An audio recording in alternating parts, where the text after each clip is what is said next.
할렐루야, 아멘. 주일 새벽부터의 시간을 온전히 하나님께 드리신 우리 주의 백성들에게 풍성한 기도 응답의 열매 있으시기를 먼저 주의 이름으로 축원합니다.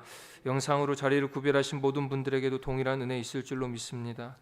오늘 에스겔 7장의 말씀을 통해 이스라엘의 끝이 다가오다, 이스라엘의 끝이 다가오다라는 말씀으로 제목으로 말씀을 전하겠습니다.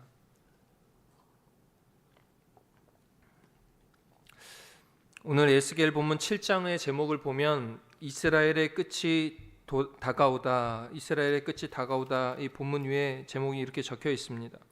앞서 4장 5장을 통해 이 에스겔이 행위 예언, 그러니까 토판에 예루살렘 성전이 포위되는 것을 그리기도 했고, 좌우로 묶여서 총 430일을 누워 지낸 것, 그리고 부정한 빵과 소량의 물로 버텨내는 것, 그리고 머리털과 수염을 깎는 것, 이런 행위의 모습을 통해 예언을 보여주었습니다.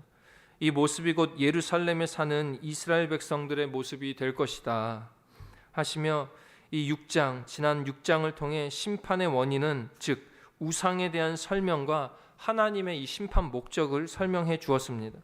하나님께서 심판하시는 목적은 멸망이 아니라 내가 여호와인 줄을 알게 하려 함이라, 즉 내 삶의 주인이 우상 심판이 아니라 하나님인 줄을 알게 하려 하는 것이 그 심판의 목적이었다는 겁니다. 그 심판의 배경에는 그들이 하나님을 떠나 다른 주인을 섬기는 것, 나의 자기 주인을 섬기는 것과 우상을 섬기는 것이 그 심판의 배경에 있었습니다. 그 우상 숭배로 인해 심판이 결정되었고, 그래서 오늘 말씀의 제목을 통해 이스라엘의 끝이 다가오는 것을 알려주고 있습니다. 오늘 본문은 이 멸망의 원인들을 다시 한번 알려줌과 동시에 심판의 형태와 결과를 알려주는데, 특징적인 것은 매우 급박한 어조로 강조하고 있습니다. 우리가 성경에서 아시다시피 강조하는 것을 가장 많이 사용하는 기법, 강조하는 것을 나타내는 가장 많이 사용하는 기법이 반복인데, 오늘 이 본문에 이 반복적인 단어나 어구가 계속해서 사용되면서 심판의 임박함, 확실성을 매우 강조하고 있습니다.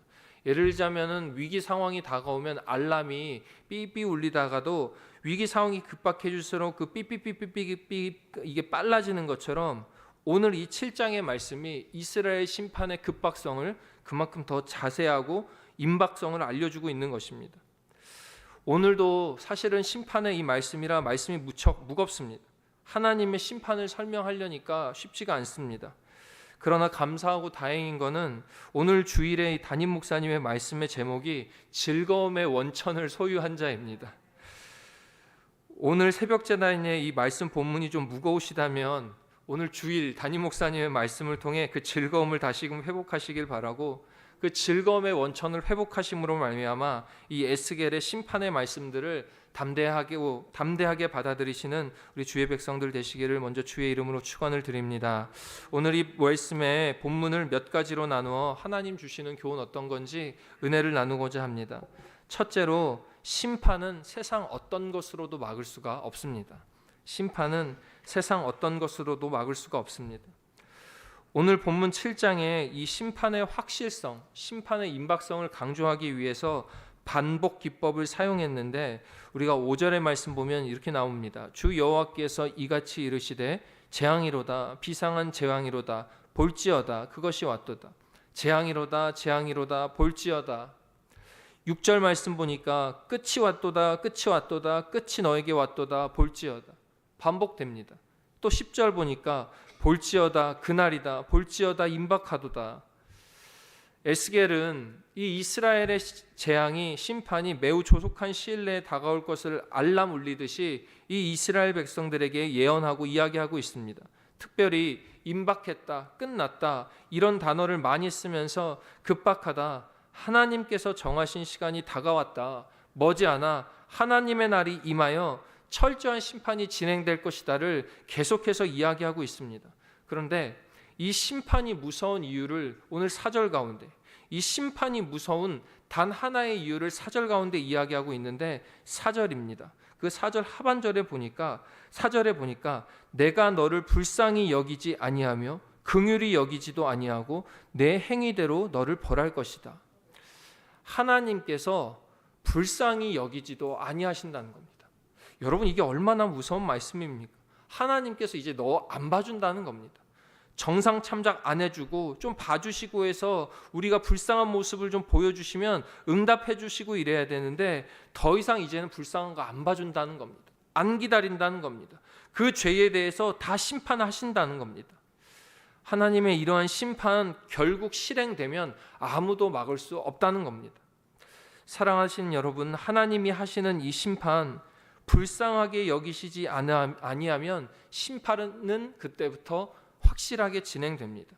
이 심판의 무거움을 기억하시고 늘 하나님을 경외하며 두려워하며 겸손한 믿음의 자세를 소유하시는 여러분과 제가 되기를 주님의 이름으로 축원드립니다. 둘째로, 진노의 날에는 은과 금이 무의미합니다. 진노의 날에는 은과 금이 무의미합니다. 오늘 본문 14절부터 7장 14절부터는 이스라엘의 받을 벌을 아주 다양한 목록처럼 정리해 놓으셨습니다. 마치 형벌의 종류가 이런 게 있다는 식으로 쫙 정리해 놓으셨는데 하나님이 심판하실 다양의 방법들이 적혀져 있는 겁니다. 오늘 14절 보니까 나팔을 불어 온갖 것을 준비하였을지라도 전쟁에 나갈 사람이 없다. 이스라엘 백성들이 나팔 불면서 급박하게 신속하게 여러 가지들을 그 심판 앞에 준비해 놨을지라도 사람의 힘으로는 아무것도 안 된다는 이야기입니다. 계속해서 15절에 밖에는 칼이 있고 안에는 전염병과 기근이 있어서 밖에 나가면 그 바벨론의 칼로 인해 맞을 것이고 안에 있어봤자 전염병으로 죽게 될 거다. 16절에 도망하는 자는 산 위로 피하여 다 각기 죄악 때문에 골짜기의 비둘기처럼 슬피 울 것이다.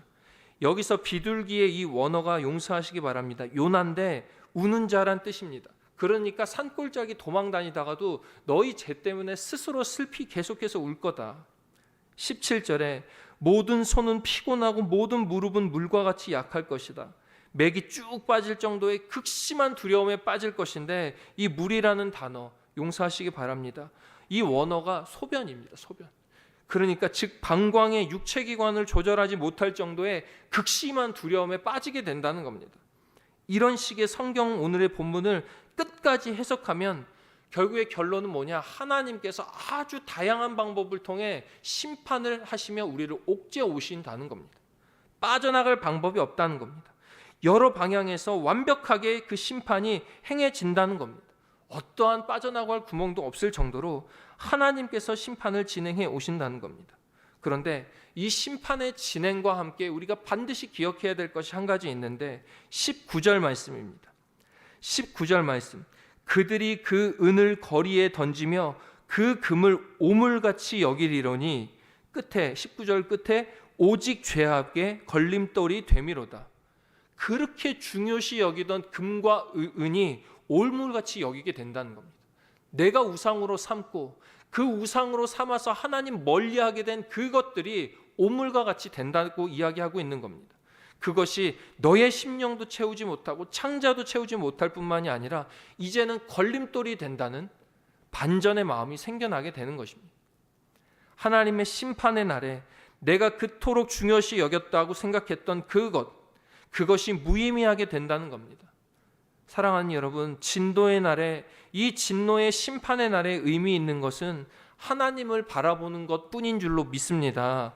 그래서 그런 믿음을 우리는 순결한 믿음 이렇게 이야기합니다.